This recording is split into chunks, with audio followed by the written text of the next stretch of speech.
जय हिंद बच्चों। हम भक्तिधारा शीर्षक के अंतर्गत सूरदास जी द्वारा रचित विनय के पद के भावार्थ को जूम ऐप के माध्यम से समझ चुके थे। इसी भक्तिधारा शीर्षक के अंतर्गत दूसरे कवि हैं मलिक मोहम्मद जायसी और इनकी रचना है स्तुति खंड। इस स्तुति खंड में इन्होंने ईश्वरीय शक्ति के प्रति कृतज्ञता भाव व्यक्त किया है। तो सबसे पहले हम कवि मलिक मोहम्मद जायसी के जीवन से परिचित होंगे। इनका जन्म सन 1492 में माना जाता है और मृत्यु सन 1542 में मानी जाती है। मलिक मोहम्मद जायसी अमेठी उत्तर प्रदेश जायस में रहने के कारण जायसी कहलाए। इनका नाम हिंदी साहित्य में प्रसिद्ध है। ये भक्ति काल की निर्गुण भक्ति धारा के सूफी शाखा के प्रतिनिधि कवि हैं। ये पहुँचे हुए फ़कीर माने जाते थे।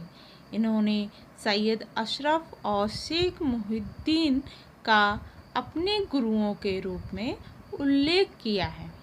ये शारीरिक दृष्टि से कुरूप थे। इनका आधा शरीर टेढ़ा था तथा मुख पर चेचक के दाग थे। कहा जाता है कि जब सुल्तान शेर शाह सूरी इन्हें देखकर हंसा तो इन्होंने कहा, मुझ पर क्या हंसते हो, उस बनाने वाले पर हंसो। यह सुनकर सुल्तान बहुत लज्जित हुआ और उसने इनसे क्षमा मांगी। मलिक मोहम्मद जायसी जी की प्रमुख रचनाएं। इनके 12 ग्रंथ बताए जाते हैं परंतु 7 ही उपलब्ध हैं। इनकी प्रमुख रचना है पद्मावत, जो कि एक महाकाव्य है और ये इस पद्मावत के कारण ही प्रसिद्ध हुए। दूसरी है अखरावट, तीसरी आखिरी कलाम, चित्रारेखा, कहरनामा, मसलनामा और कान्हावत। कान्हावत में कृष्ण की लीलाओं का वर्णन अवधी भाषा का पहला काव्य है। अब इनका साहित्यिक परिचय। जायसी सूफी काव्य धारा के प्रमुख कवि हैं। इन्होंने सूफी परंपरा का प्रतिपादन करने वाली रचनाएं लिखी। प्रेमाख्यान काव्य लेखन की परंपरा को पूर्णता प्रदान की है। इनकी प्रसिद्धि का आधार है पद्मावत महाकाव्य। बच्चों, पद्मावत फिल्म इनके महाकाव्य द्वारा ही बनी गई है और यह एक आध्यात्मिक काव्य है। मसनवी शैली में लिखी रचना है। इन्होंने लौकिक कथा के द्वारा अलौकिक सत्ता की गूढ़ रहस्यात्मक बातें कही है। प्रेम का यह रूप मानव मात्र के लिए प्रेरणादायी है। यहाँ हिंदू और मुस्लिम काव्य शैली का समन्वय है। बच्चों, महाकाव्य में जो राजा रत्नसेन है वो आत्मा का प्रतीक, पद्मावती परमात्मा का, हीरामन तोता गुरु का और रानी नागमती सांसारिक मोह माया का प्रतीक है। भाषा शैली अर्थात कला पक्ष। इनकी काव्य में आम बोलचाल की लोक प्रचलित अवधी भाषा थी, अर्थात लोग इसे आसानी से समझ सकते थे। फारसी की मसनवी शैली थी। दोहा चौपाई छंद का प्रयोग किया गया।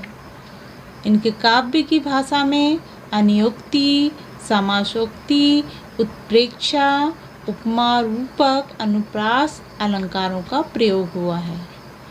इनके काव्य में करुण व श्रृंगार रस के दोनों पक्ष संयोग व वियोग का प्रयोग है। काव्य शैली प्रौढ़ व गंभीर है। मुहावरे लोकोक्तियों के प्रयोग द्वारा लोक जीवन व लोक संस्कृति का स्पष्ट प्रभाव इनके काव्य में दिखाई। तो आइए हम जायसी द्वारा रचित स्तुति खंड का भावार्थ समझेंगे। यहाँ उन्होंने लिखा है, सबरो आदि एक करतारु, जे जिय दीन कीन्ह संसारु, कीन्हे सी प्रथम ज्योति परगासु, कीन्हे सी तेहि प्रीति कवितासु। बच्चों, यहाँ अवधी भाषा में क्या लिखा हुआ है? चौपाई। कौन सा छंद है? चौपाई छंद है। इस चौपाई छंद के माध्यम से वो ईश्वरीय शक्ति के प्रति कृतज्ञता व्यक्त कर रहे हैं। तो यहाँ पर शब्दों का अर्थात यहाँ पर है स्मरण करता हूँ, याद करता हूँ। आदि यानी प्रारंभ, आरंभ, और एक कर्तारो यानी कर्ता जो जिसने सृष्टि की रचना की है, सृष्टिकर्ता अर्थात ईश्वर। और इस लाइन का अर्थ है कि मैं आरंभ में उस एक कर्ता ईश्वर का स्मरण करता हूँ जिसने हमें जीवन दिया और जिसने संसार की रचना की। जे जीव यानी जीवन, दीन है यानी दिया, कीन संसारु यानी अर्थात जिसने संसारु यानी संसार की रचना की। पूरा भावार्थ है कि मैं आरंभ में उस ईश्वरीय शक्ति को स्मरण करता हूँ जिसने हमें जीवन दिया और जिसने संसार की रचना की। कीन्हे से प्रथम ज्योति परगासु, जिसने आदि ज्योति यानी पहली ज्योत प्रकट की, प्रकाशित की और उसी की प्रीति के लिए कविता की रचना की। कीन्हे सी तेहि प्रीति कवितासु। कीन्हे सी अग्नि पवन जल खेहा, कीन्हे सी बहुतई रंग उरेहा, कीन्हे सी धरती सरक पतारू, कीन्हे सी बरन बरन अवतारू। जिसने, मैं उस ईश्वर को स्मरण करता हूँ जिसने अग्नि, अग्नि का मतलब आग, अग्नि, पवन, पवन अर्थात हवा, जल, जल अर्थात पानी, खेहा अर्थात मिट्टी, कीन्हे सी बहुतई, बहुत यानी अनेक, नाना प्रकार, रंग तरह तरह के रंग, उरेहा अर्थात उकेरना, चित्रांकन करना, कीन्हे से धरती सरग अर्थात स्वर्ग, पातारू यानी पाताल, बरन, बरन का अर्थात है तरह तरह के। यहाँ इसका भावार्थ है कीन्हे सी अग्नि पवन जल खेया, अर्थात कि उस ईश्वर ने अग्नि, पवन, जल और मिट्टी का निर्माण किया है। उसी ने ही तरह तरह के रंग इस पृथ्वी में उकेरे हैं, चित्रांकन किया है और उसी ने ही धरती, स्वर्ग, पाताल का निर्माण किया है और इस धरती पर तरह तरह के मनुष्यों को अवतरित किया है। कीन्हे सी सात दीप ब्रह्मांडा, कीन्हे सी भुवन 14 खंडा, कीन्हे सी दिन सिराती, कीन्हे सी नखत तारायन पाती, कीन्हे सी धूप सिंह और छाहा, कीन्हे सी मेघ बिजू तेहि माहा। इसमें मलिक मोहम्मद जायसी कहते हैं कि उसी ईश्वर ने ही इस ब्रह्मांड में 7 दीप का निर्माण किया है। उसी ने ही 14 भुवन खंड का भी निर्माण किया गया है। प्रश्न पूछा जाता है बच्चों कि कितने दीप और कितने भुवन हैं, तो आपको उत्तर देना है कि 7 दीप और 14 भुवन हैं। कीन्हे सी दिन ससिराती, उसी ने ही दिन के लिए रवि का अर्थात है सूर्य और शशि यानी चंद्रमा, राति यानी रात के लिए चंद्रमा। उसी ईश्वर ने दिन के लिए सूर्य तथा रात के लिए चंद्रमा का निर्माण किया है, और उसी ने ही नक्षत्र यानी नक्षत्र, ताराइन यानी तारों की पाती यानी पंक्तियाँ, और उसी ने ही नक्षत्र तारों की पंक्तियों का भी निर्माण किया है। उसी ने ही धूप, शिव अर्थात शीत, और छाहा अर्थात छाया, मेघ यानी बादल, बिजु यानी बिजली, और महा यानी मध्य। तो इस पंक्ति का अर्थ है कि उसी ईश्वर ने धूप, शीत और छाया का निर्माण किया है, और उसी ईश्वर ने ऐसे मेघों का निर्माण किया है जिनमें बिजली निवास करती है। कीन सबई अस जाकर, तो सरही छाज न काहू, पहिले ही तेहि के नाव लई, कथा कहो अब गाहू। इसमें जायसी जी कहते हैं कि उसी ईश्वर ने ऐसी संपूर्ण सृष्टि की रचना की है जो दूसरे किसी को भी शोभा नहीं दे सकी। अतः सबसे पहले सर्वप्रथम मैं उसी कर्ता का नाम लेकर अपनी विनय कथा की रचना कर रहा हूँ। कीन्हेसी हेव समुद्र अपारा, कीन्हेसी मेरु खिखिंद पहारा, कीन्हेसी नदी नार और झरारा, कीन्हेसी मगरमच्छ बहु वरना। यहाँ हेव यानी हिम, समुद्र अपारा यानी अपार, जिसका कोई पार ना हो, अपार समुद्र, मेरु अर्थात सुमेरु नाम का पर्वत, खिखिंद यानी किष्किंधा नाम का पर्वत, पहारा यानी अर्थात पर्वत, झरा अर्थात झरना, नार अर्थात नाला, मच्छ यानी यहाँ तात्पर्य है मछली से। तो कवि जायसी कहते हैं कि उसी परमात्मा ने हिम तथा अपार समुद्रों की रचना की है, उसी ने ही सुमेरु तथा किष्किंधा पर्वतों की रचना की है, उसी ने नदियों, नालों तथा झरनों की रचना की है, उसी ने ही बहुत प्रकार की मछलियाँ तथा मगर का भी निर्माण किया है, मगर मच्छ का भी निर्माण किया है। कीन्हेसी सीप मोती बहु भरे, कीन्हेसी बहुते रंग नग निर्मरे, कीन्हेसी बनखंड और जरी मूरी, कीन्हेसी तरिवर तार खजूरी। अर्थात यहाँ जायसी जी कहते हैं कि उसी ईश्वर ने सीप और सीप के अंदर तरह तरह के तरह तरह के मोतियों को भी भरा है। उसी ईश्वर ने ही तरह तरह के नग जो निर्मल झलमलाते हैं, वो निर्मल नग का, रत्न का भी निर्माण किया है।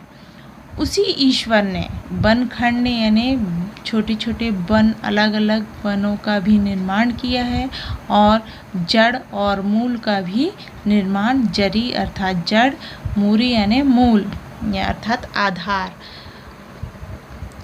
तो उसी ईश्वर ने बनखंड और जड़ और मूल का निर्माण किया है। उसी ईश्वर ने ताड़ और खजूर जैसे पेड़ों का भी निर्माण किया है। कीन्हेसी साउज आरन रहही, कीन्हेसी पंखी उड़ही जहाँ चहही, कीन्हेसी बरन खेत और श्यामा, कीन्हेसी भूख नींद विश्रामा, कीन्हेसी पान फूल बहु भोगु, कीन्हेसी बहु औषध बहु रोगु। जायसी कहते हैं कि उसी ईश्वर ने जो जंगल में रहते हैं उनके लिए जंगल का निर्माण किया है, जानवरों के लिए, और पंखी अर्थात पंछी। उसी ईश्वर ने पंछियों का भी निर्माण किया है जो जहाँ चाहते हैं उड़ जाते हैं। उसी ईश्वर ने कई खेत और उसके श्याम वर्ण का भी निर्माण किया है। उसी ईश्वर ने भूख, नींद, विश्राम अर्थात आराम का भी निर्माण किया है। उसी ईश्वर ने पान, फूल, बहुत से भोग योग्य वस्तुओं का भी निर्माण किया है। उसी ईश्वर ने बहु औषध अर्थात बहुत सारी औषधि और बहु रोगों अर्थात बहुत से रोगों का भी निर्माण किया है। उस ईश्वर को निमिख न ओही सवई कीन पल एक, गगन अंतरिक्ष राखा बाज खम्भ बिनु टेक। यहाँ निमिख से तात्पर्य है क्षण, एक पल। कवि कहते हैं कि इन सब की रचना करने में उन्हें एक पल भी नहीं लगा, यह सब कुछ पलक झपकते ही कर दिया। उसी आकाश को बिना खम्भ, बिना आधार के अंतरिक्ष में रख दिया। बच्चों, इस पद में शांत रस है, अवधि भाषा है और अनुप्रास अलंकार है। एक ही शब्द की जहाँ बार बार आवृत्ति होती है वहाँ अनुप्रास अलंकार है, वो आपको छांट कर लिखना है। अगली पंक्तियाँ हैं, कीन हेसी मानुष दिस बढ़ाई, कीन हेसी अन्य भुगुति तेहि पाई। यहाँ मानुष अर्थात मनुष्य, दिहिस यानी दी, बढ़ाई यानी बड़प्पन। यहाँ उसी सृष्टिकर्ता ने मनुष्य को निर्मित किया है तथा सृष्टि के अन्य सभी पदार्थों में उसे बड़प्पन भी प्रदान किया है। कीने सी अन्य भुगति तेहि पाई, उसी मनुष्य के भोजन के लिए भोजन के रूप में अन्न भी दिया है। कीने सी राजा भुजहि राजू, अर्थात उसी ईश्वर ने राजा के भोग के लिए राज्य भी दिया है। उसी ने ही राजाओं को बनाया है जो राज्यों का भोग करते हैं। कीन्हे से हस्ती घोर तिहि साजू, हस्ती अर्थात हाथी, घोर यानी घोड़ा, तिहि यानी उसी, साजू अर्थात साज। उसी राजा के साज के रूप में हाथी और घोड़ों को भी ईश्वर ने बनाया है। कीन्हे सी तिहि कहाँ बहुत बैरासु, कीन्हे सी कोई ठाकुर कोई दासु, कीन्हे सी दरब गरब जही होई, कीन्हे सी लोभ अघाई ना कोई। उसी ईश्वर ने उनके लिए बहुत सारे आनंद मनोरंजन के लिए अनेक विलास की सामग्री भी बनाई है। किसी को उसने स्वामी बनाया है तो किसी को दास अर्थात ठाकुर यानी स्वामी, दासु अर्थात दास। कीने से दरब गरब जही होई, अर्थात किसी को बहुत दरब यानी घमंड और गर्व यानी अभिमान भी होता है और किसी व्यक्ति द्रव्य के कारण कभी भी लोभ के कारणवश तृप्त नहीं होता है। तो ईश्वर ने लोभ भी बनाया है जिससे कोई भी व्यक्ति तृप्त नहीं होता है। कीने से जीवन सदा सब चाहा, उसी ईश्वर ने जीव का निर्माण किया है जिसे सब चाहते हैं। कीने से मीचू न कोई रहा, उसी मीचू अर्थात मृत्यु, उसी ईश्वर ने मृत्यु का भी निर्माण किया है जिससे कोई सदैव जीवित नहीं रह सकता। कीन्हे सी सुख और को आनंदु, उसी ईश्वर ने सुख और कौतुक और आनंद का भी निर्माण किया है। कीन्हे सी दुख चिंता और द्वंद्व, उसी ईश्वर ने दुख चिंता और द्वंद्व अर्थात आपसी तनाव या लड़ाई झगड़े का भी निर्माण किया है। कीन्हे सी कोई भिखारी कोई धनी, उस ईश्वर ने किसी को भिखारी बनाया है तो किसी को धनवान बनाया है। कीन्हेसी संपत्ति विपत्ति पुनि धनी। किसी को बहुत संपत्ति दी है तो किसी को बहुत सारी विपत्ति यानी संकट भी दिए हैं।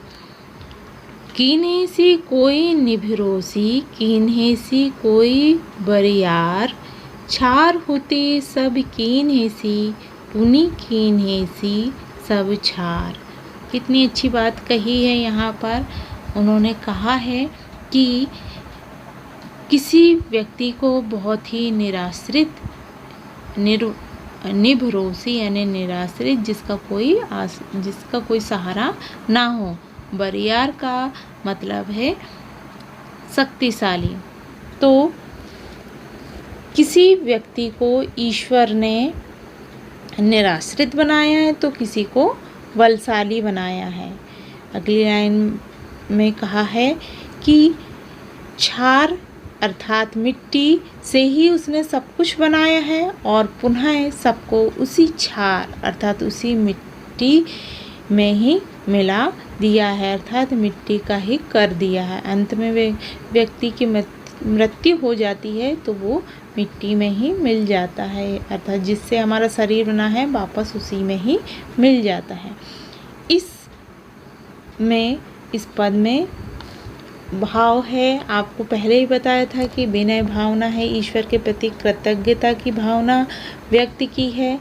अनुप्रास अलंकार है, आपको बताना है कि जहाँ एक ही वर्ण की बार बार आवृत्ति होती है वहाँ अनुप्रास अलंकार होता है, तो ये आपको छांट कर लिखना है। शांत रस है और अवधि भाषा है। आप इसको काव्य सौंदर्य के अंतर्गत लिखेंगे और इसको अपनी कॉपी में पूरा जो कार्य है इसके भावार्थ को लिखना है और इसकी फ़ोटो को भी व्हाट्सएप ग्रुप में सेंड करना है कि आपने सही लिखा कि गलत लिखा। अगर भावार्थ समझ में आया होगा तो आप सही लिखेंगे और नहीं आया होगा तो अपनी परेशानियां मुझे बताएंगे। ऐसी मैं आपसे आशा करती हूँ।